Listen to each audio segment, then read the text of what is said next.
Hey, Gabriel, Hey, Gaybros, Jose. where are we today? I know that I promised I would move my podcast station last time. I didn't, so I'm in the exact same spot, San Francisco. It's okay. I forgive you. Next time. Next time, but next time for sure. Or otherwise, it's our last episode. So you're still in the same position. I'm also still in the same location, exactly in Chicago. What did we watch today? This was your pick, and you picked it's anime, right? And it's Akira, 1988 Akira, directed by Katsuhiro Otomo. Otomo.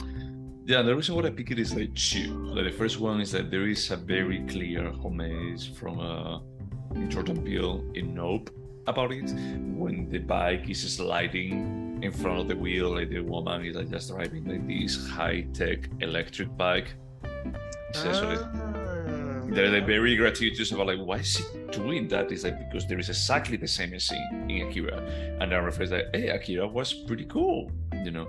And the other part is because I think that Akira was like part of the spearheading of starting the interest in the Western world about anime as a medium. So during the 80s, I remember the two big ones I would say like during the 80s would be Ghost in the Shell, not the Scarlett Johansson one before you actually make the joke, and Akira.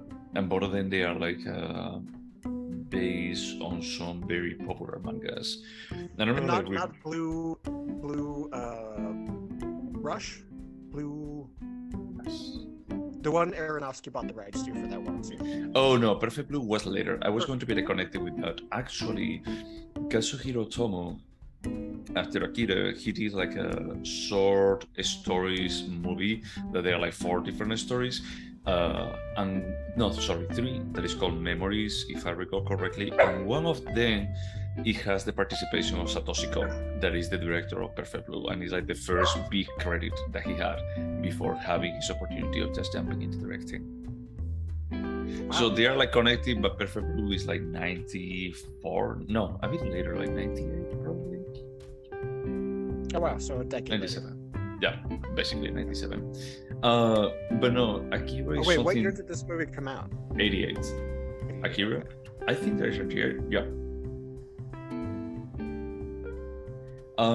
But after like, you know, like refreshing about like, hey, Akira exists, I think that we should record at some point. You know, I just remember about like when I watched it, like when I was younger, and it says like, hey, anime is not only about like guys having battles that it can destroy the world. I'll bet there is a battle that it could destroy the world in this movie. Yeah, I saw a lot of precursors to Dragon Ball Z in this, by the way. Yeah. So this was my pick. It's like, son of a bitch. Yeah, now you have to summarize it. Good luck. So this is a pretty complex storyline, in my opinion, or at least I found it complex. It was a little difficult for me to follow. I ended up reading the Wikipedia synopsis a few times. Regardless, so in 1988, in this world, there was a Third World War that triggered the sudden destruction of Tokyo. Tokyo destroyed. They rebuilt Tokyo. They call it Neo Tokyo, and this film takes place in that location in 2019. So 31 years later, but 3 years ago for us. The city is a complete disaster. There's like people believe in science versus people who believe in like society. There's corruption. I mean, it's a disaster. Yeah. That's kind of big picture. But then when we zoom in, we follow a biker gang called the Capsules. They have cool jackets with pills on their backs. And they're like teenagers. They're in high school, but they have like motorcycles. They have autonomy. They go to bars, whatever. Do you see a bit of a, I don't know, like correlation with the gang in the Clockwork Orange?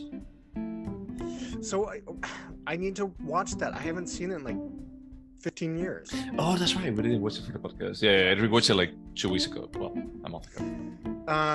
So this gang has like a rival gang called the Clowns who drive around. And the Clowns are just served mostly for some motorcycle action in the beginning. So it turns out that there are these humans, and they never really give them names, or at least I didn't catch it in the movie, but the Wikipedia synopsis calls them ESPers. And they are people who have tapped into basically energy that runs through all of us, and genes and cells and everything that's existed in the world, and they have these tremendous telepathic abilities. And there's a rumor that somebody named Akira existed and was the strongest of all of these, and he is the one, or he was the cause of the explosion of Japan in 1988. There's a lot of side plots with an executive committee versus the army and the government. Anyway, so the government, it turns out, is keeping all of the known ESPers, which is roughly 25, I think. Until that's the number that they're keeping, but we only see in screen 3 of them. Yeah, that's true. For those kids. And theoretically, Akira was like the most powerful of them. Yeah, he was the most powerful. But some people think that Akira is like God, so there's like cults that worship him and protest against the government. But then it turns out that one of the capsules, one of the biker gang, ends up being an ESPer. And the government's kind of tracking this energy source, and they're like, holy crap, this is really, really, really, really powerful. And then he discovers his powers. He's so powerful and so threatening. The other ESPers try to destroy him, but he has all of these incredible, like he can just do whatever he wants, both in his mind and in the real world. And because the government is trying to control his powers because they're afraid another, World War will break out, he is just full of rage, and he wants to discover the real Akira. And then, I don't know, are we just doing full spoilers? Sure. He finds out that Akira is actually buried in a secret government facility underneath Neo Tokyo, where they're building, for some reason, Neo Tokyo is going to host the Olympics in a couple years, and they're building everything right on top. On top of that, yeah. Why not? Why not? Now, fun fact. Sorry, let me just interrupt you just for a second. This is based on a manga that it was like just being released at the same time. But one of the really, really fun facts, there are like many big differences. I remember like just reading like the manga later and says that, oh my God, this makes way more sense when you read this instead of actually like just 2 hours of a movie. There are like way more details, like some characters that get more developed. But the biggest difference is that Akira, the kid, exists in the original manga. Is Akira. Okay, interesting. So, ultimately, this kid, and I can't remember. It's like, I'm not going to try and say his name. I can't remember. Tetsuo uses his powers to bring up the buried facility up to the Olympic grounds, and he strips the metal away, and once he finally gets to the center where Akira is supposed to be, it's just like a bunch of bottles of his body parts because the government had dissected him. Yeah. At which point, because he hadn't taken the medicine the government wanted him to take to suppress his powers, that his powers start to overtake him, and he morphs into this enormous blob of power, and it's not him anymore. He starts asking his friend, help me, my body's not doing what it wants. It's body horror at that point. Body horror. And there's this epic like battle at the end, like epic in terms of like the scope of it. I mean, like basically they destroy Neo Tokyo for just stopping him. Like all of the kids like gang together, like the other ESPs, and they basically create like a pocket universe that they suck him in, and they just disappear. That's it. And they save whatever's left of Neo Tokyo. Good job. Like 10 people survive. Good job. That's very like the anime way. How did I do with my description? I think that it was like pretty accurate. Honestly, I think that was just pretty good. what do you think of the movie?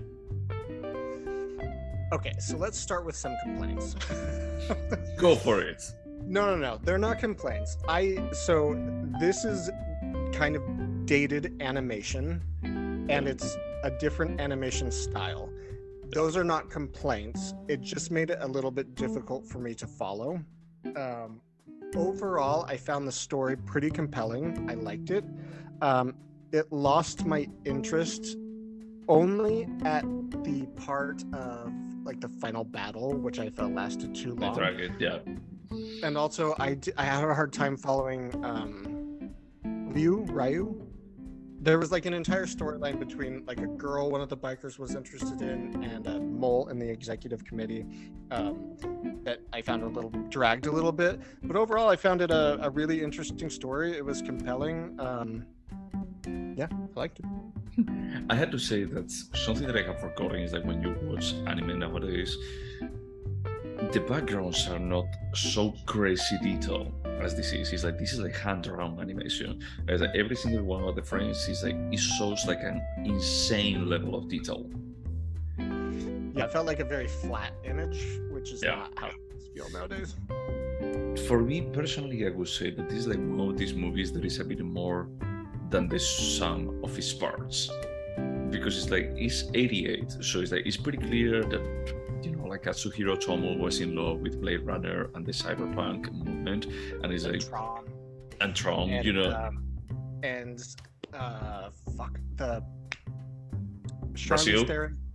Charlize Theron just did the oh my gosh, it takes place in Australia, and they have all the crazy like makeup. It won like Best Picture, or it was nominated for Best Picture. Mad Max. Oh, gotcha. Yeah, I was going to say it's like being nominated for Best Picture nowadays, it doesn't like nail it down. Is that they're like 20 nominated to Best Picture one that time. And we also talk about like there are like references to the Clockwork Orange. There is like a lot of influences here. Yeah. But also at the same time, I think that he actually combines all of this influence for actually just capturing the constant feeling of Japanese people of being unhappy. That is like, hey, look, we know that our country works well, that they can achieve like pretty crazy things, but we are fucking unhappy about it. And we're going to be like complaining in very indirect ways about it. And I also felt like there was a lot of trauma being worked through.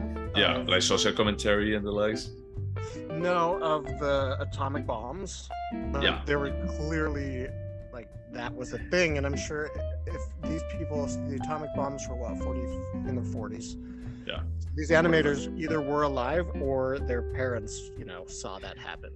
But just think is that what they're doing is like once again this is a pastiche of the story of Japan and also like the external influence into Japan, because the nuclear bombs they ended World War II, but in this case it's like the explosion that it happens in Tokyo is what starts World War III.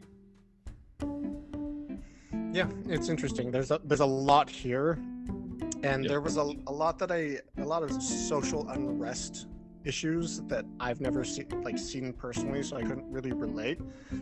But there was a lot to unpack here, and even though I feel like it would kind of be a little bit boring, I would like to watch it again like sooner rather than later to like see all the pieces that I probably missed, because I'm sure there's like way more that I didn't catch. Yeah, I mean, I have to say that it's an extremely dense movie. For me, as I told you, I watched it like 2 or 3 times before I actually read the manga, and it's when I feel like, holy shit, is that, do you know like this like priestess that she's like just chanting about like the end of the world? Mm-hmm. She's like a full-fledged character on the manga, and it's an interest character. It's a bit more like, okay, I mean, it's true, is that these are like gigantic, I mean, I don't know if it's like 8 volumes manga, and it's like this is an interesting story, and it's a way more developed story than the anime, but it's like one of the most ambitious compression of a story that I've ever seen. Do you feel like it was a solid adaptation, a comprehensive, not comprehensive because you can't include everything, but like a good representation of what the manga is? It's a good representation, but it's a different one. For example, it's like, did you watch like Ghost in the Shell? Not the Scarlett Johansson movie. I think that I did. I think you asked, I mean, we chose to watch it to discuss, I think. Oh, we did? A long time ago.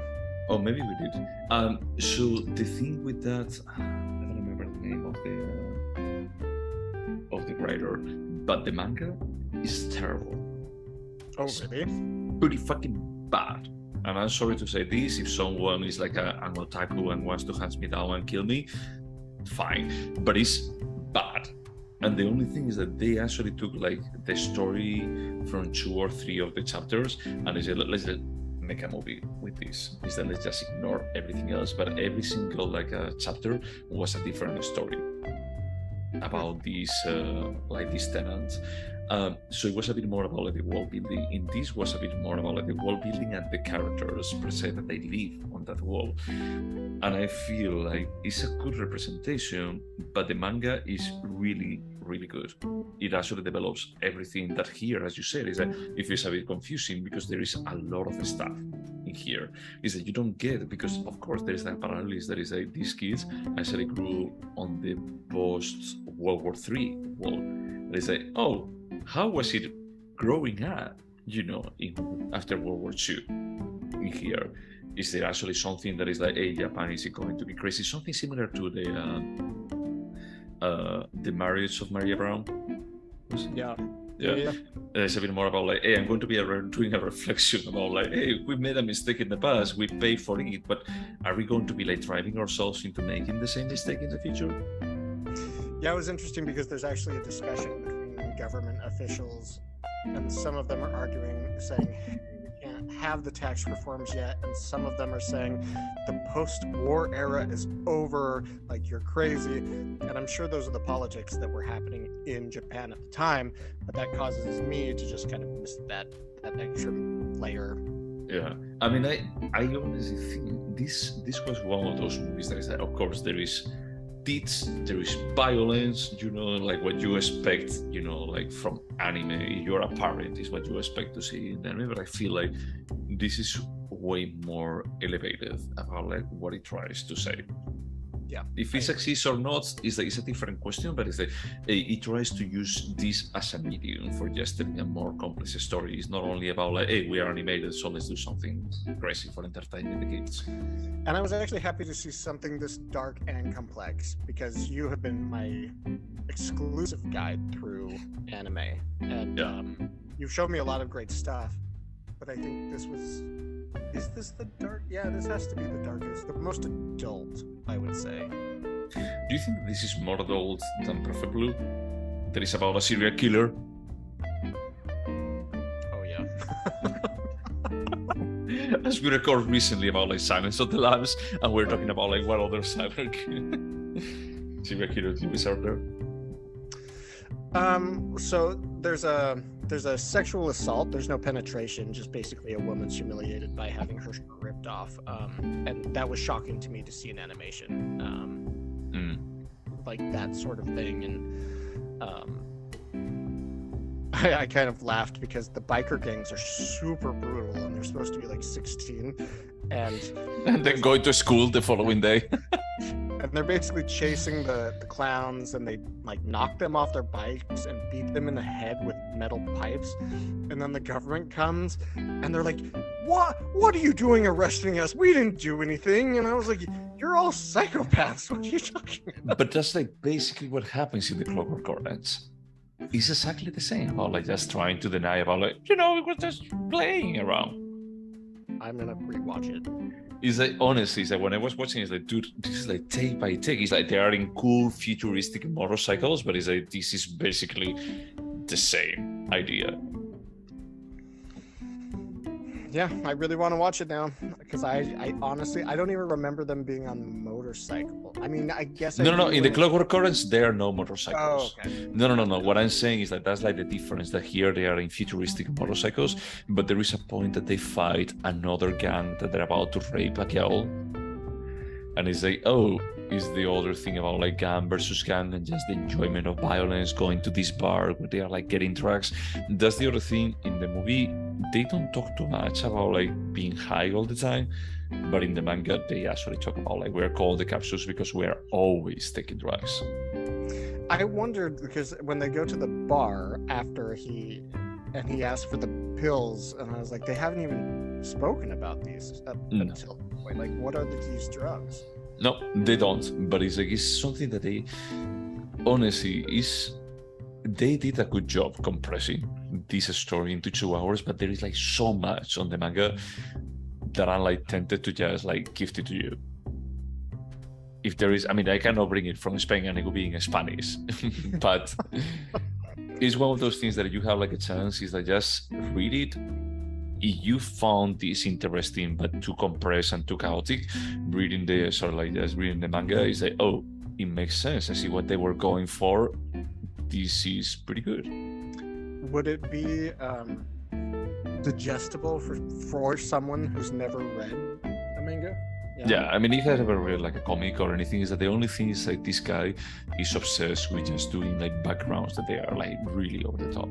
I mean, it's not something bad, but it's like it's super detailed. Holy crap, it's still expensive. Oh, is it still expensive nowadays? It's super long. It's like 8 giant volumes.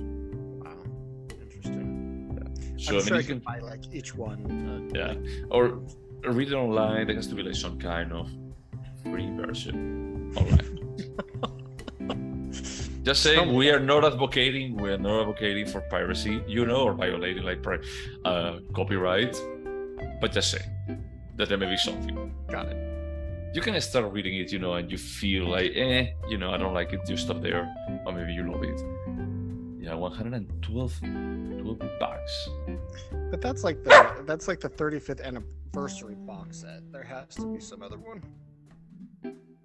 God, it's pretty weird when you actually are checking something in Amazon and it tells you one-time payment, or you can just buy it on installments. It's like, yeah, maybe I shouldn't be like checking this item. Maybe it is like too expensive. I think it's just a result of the pandemic. Maybe, I don't know. So you liked it? You didn't regret watching it? No, it felt well. I don't know if it felt a little too long just because of that final scene, and I understand that for like people who are fans of anime, that was like the climax. Yeah, for me, I was like, okay, like we kind of understand what's happening. Although I have to say that when the scientist is in some van reading energy levels, it's unclear what he's reading, but he's like, this can't be right. It's like a universe is being born. I thought, oh, that's kind of a fucking cool idea. Yeah. I mean, I feel is that that's like super cool. That I saw like just connecting Akira and Tetsuo is that they complement each other, and is that they have like the energy for us to just make a universe. I mean, there are like some sci-fi concepts here that they may not make any kind of sense, but it's like it's cool. It works. Yeah, I agree. Did you actually feel like this was from the 80s, that it was like really aged? Yeah. Oh, you did? Yeah.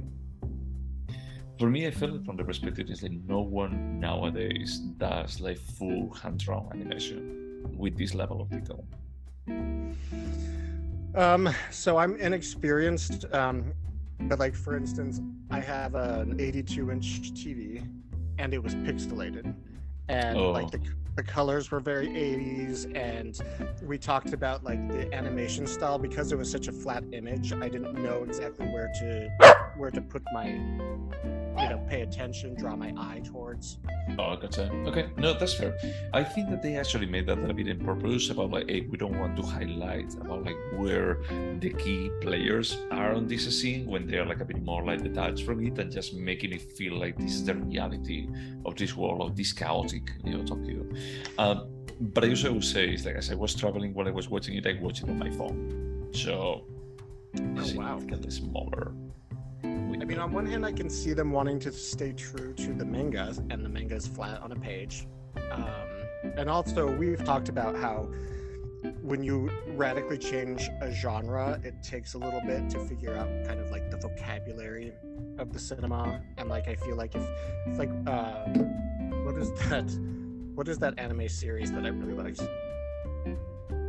The one about like people go down to like death, and he's a bartender. Oh, Death Parade. Death Parade, yeah. I love that you love that one. I love that. It took me just a little bit of time to get it, and then I was like, oh yeah, I totally get how they're trying to say things. So, should we go over the questions? Yes. Would you watch it again? I would watch it again for sure. I don't know when. If it's not like in the next 3 days, it won't be for a while.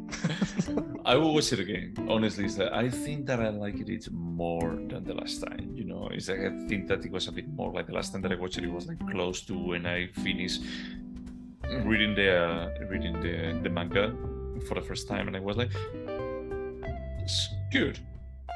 But dude, the manga is amazing, and this. I think that I'm getting to a point that I remember enough from the manga to actually appreciate this as its own beast, but also at the same time understanding what were the compromises that I had to do. Yeah, that's fair. Kind of like me and Silence the Lambs, like I understand the relationship. maybe that's it, yeah. Would you recommend it? Yes, but borrowing your recommendation of it, because I know so little about anime, I don't know what's good or not, so I don't know. Do you understand? Like, I don't know enough. So for example, if someone asks you, is like, hey, I hear that anime is big, is like, can you just tell me a movie to actually get into this? Would you recommend Akira? Not to start, absolutely not. What is the name of the one? Millennium Actress? Yes, I would recommend that, and I would recommend Miyazaki films first. Yeah. And then this is like intermediate anime. That's a bare minimum. No, that's fair. I think that I would recommend it if someone asked me about like, hey, what do you get into anime? And for me, it's like this was one of those like, hey, anime can be more. It's not perfect, exactly, you know, but it's not an easy pick, you know. But I just still feel it's like, hey, this is a story that I believe the characters are from high school. It's not about like high school life and just becoming super powerful with the power of Francis killing God or something like that. They could have very easily been 20, but they needed some sort of grounding for that. Like, exactly. I mean, I had to say that the scene when they're in the high school and the guy like slaps all of them.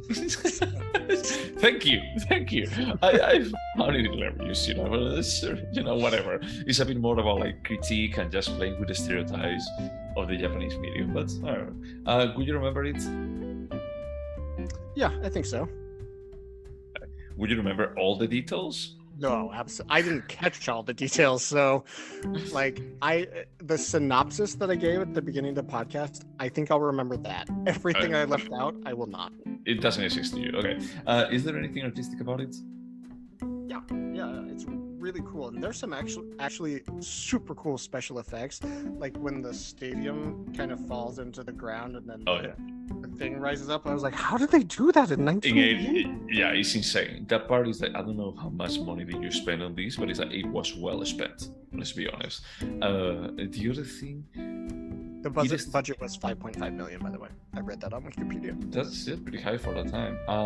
But something that actually enhanced my dreams is that scenes with the giant teddy bears and the milk. I fucking loved that. That was a delightful scene. I was like, this is amazing. This is super cool.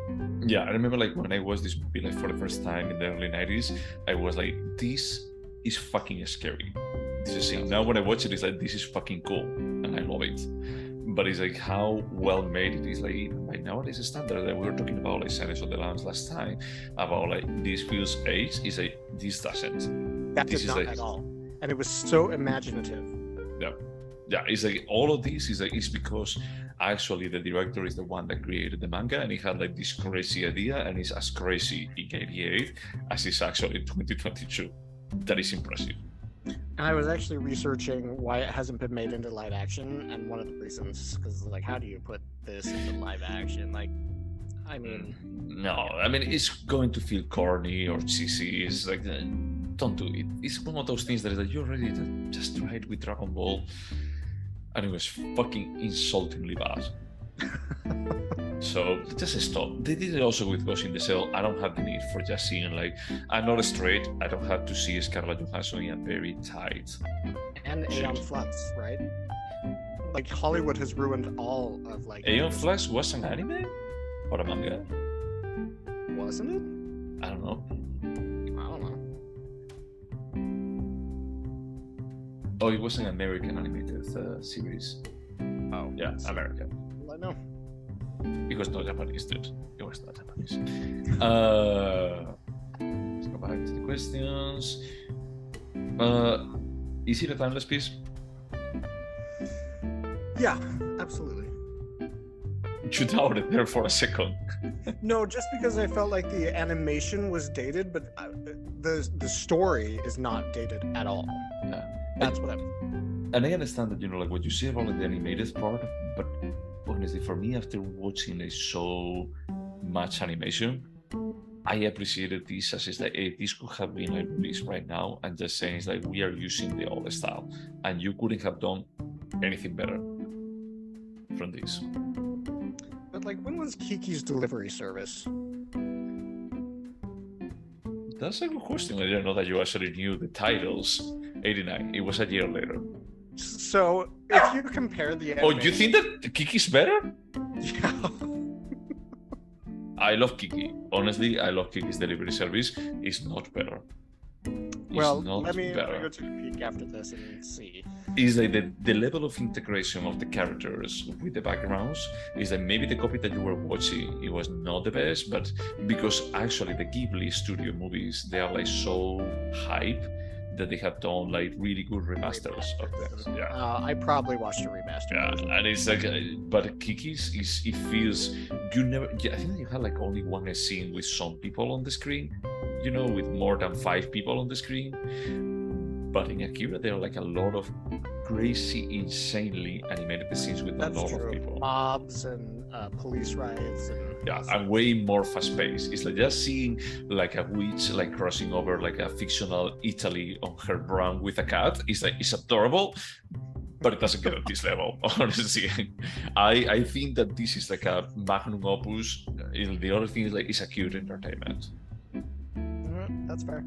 Like I said, you're the expert, not me. No, I mean, it doesn't matter, man. It's like, I just want to hear your opinion. You may disagree with me. No. It's not that I disagree with you. I just don't have context.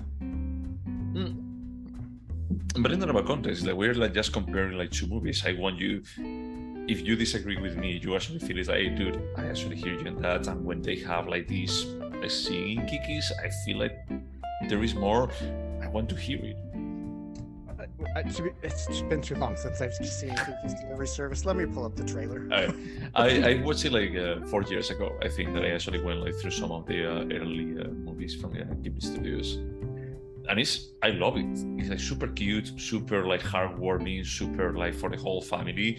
I would never, if I ever have kids, I would never watch Akira with them. You would never what? Watch Akira with them. I will tell them about it when they are like 13 years old, and I will say like, you watch this. All right. And then we will talk. Then we will talk if it's time for you to leave this house or not. Then if you cry because you don't understand what you're saying, come talk to me. Exactly. So could you turn this into a TV show? Yeah, absolutely. Please. Give me some more time to figure out what the hell is going on. I will agree with you. I think that it's so dense that it could benefit from a bit more time. And they did a good job like cutting some stuff back. But now I love like hearing you, because I remember like the first time that I watched it, it's like, I think that I really like it, but half of it didn't make any kind of sense. Yeah, I was lost for like maybe a quarter of the film. Yeah, that's when I like read the Wikipedia synopsis and I was like, okay, I think I get it. But yeah, I mean, for me, it's a bit more like just knowing how much they cut. I think that they could have developed like the characters, because some of the characters, they feel a bit more like singleton, like Ryu, like the one that is involved with Kei.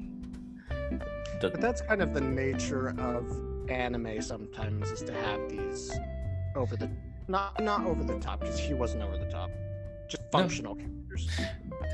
But he actually gets developed. Everyone has a motivation, that actually drives them to be here. And in the movie, it feels a bit more about like Kaneda gets involved with Kei just because he actually has the hots for her. Well, for them, they're teenagers. That's true. That's true. But there is like a bit more to actually for the characters per se. Do you think that this movie could have been better? I abstain from this question. Come on, you can be honest, dude. In my opinion, they probably should have cut even more of the story, just so I could have understood. No, that's completely fair. I don't disagree with you. Now, I have to say that as like, I'm a bit biased after reading the manga. I appreciate this as its own piece of pop culture, you know, and it's like I feel like it is a very interesting remix that you did of the elements of the manga for just like being able to compress it into 2 hours, and I wouldn't change it because I feel like it would be a different movie if you even like cut it more. So, do you have any, before we go into scoring, do you have any question, any movie that you want to ask about? I sure do. Hold on, let me pull it up. I want to hear what you can remember from Once Upon a Time in the West.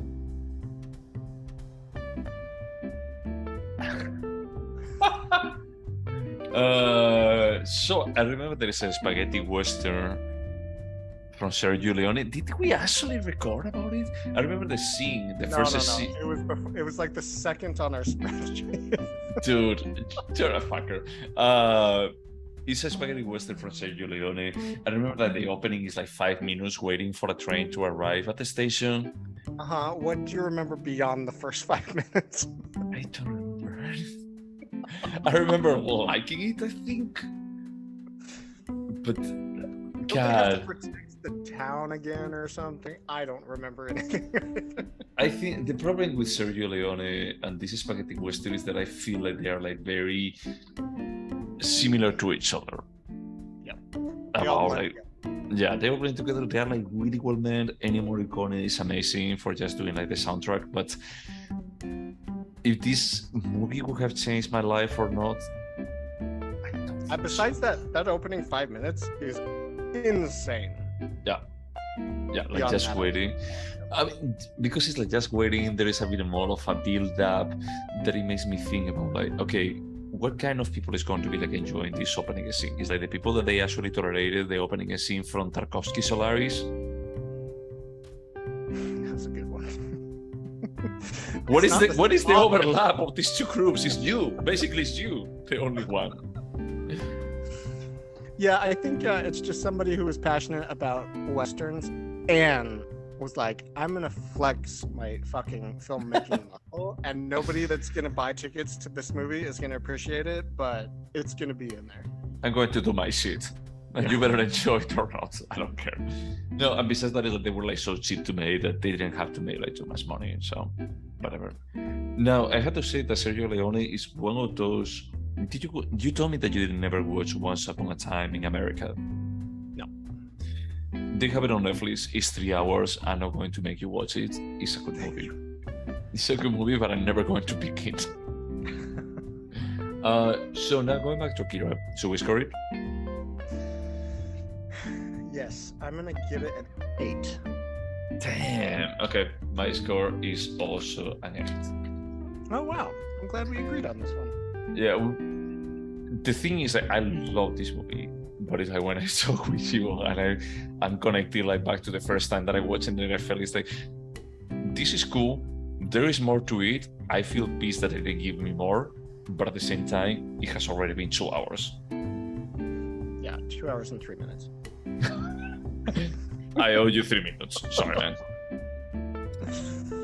No, I'm glad you had me watch this. I always like when you find anime that I like. I'm gonna go watch Death Parade the rest of the night till I fall asleep. And Kiki's delivery service. Intertwining both of them, you know, like one thing about like just people dying and just fighting for the soul, and the other gambling for the soul, and the other part about like just like a cute witch, Just, yep, earning her witching license. So, as this was my pick, what are you picking next? So I know what we're gonna watch, and it's funny because we didn't record about this. You didn't ask me to watch it, but when we were watching Silence of the Lambs, you said, do you remember enough about Seven to compare and contrast? I ended up watching about 70 minutes of Seven, and I remembered how much we both love Brad Pitt in the 90s. In the what? In the 90s. Oh. Brad Pitt films from the 90s. So we are not watching Seven, but we are going to watch 12 Monkeys. Great.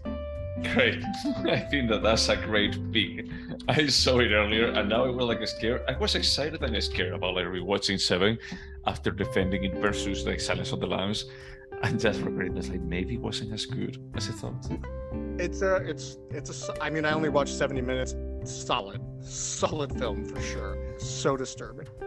But at the same time, I had a feeling that I'm a bit more critical when I see some of the people affected by the Me Too movement, and I don't know how I will react to Kevin Spacey. Well, I mean, some of the murders are still upset me. I was like, I know it's coming. Oh, God. And I know how it's going to look, and it's going to fucking disturb me. Yep. All right, 12 Monkeys. That's great. I'm super excited about watching another Terry Gilliam movie. I know that you love him. This is the one. This is the only one. Okay. This was a good conversation. Yeah. And everyone else out there listening to us, wash your hands. Wash your hands and take your monkeypox vaccine if you're allowed to. Mm-hmm. And don't touch your face. Don't touch your face. Or anyone else's face, for that matter. Please. Okay, bye.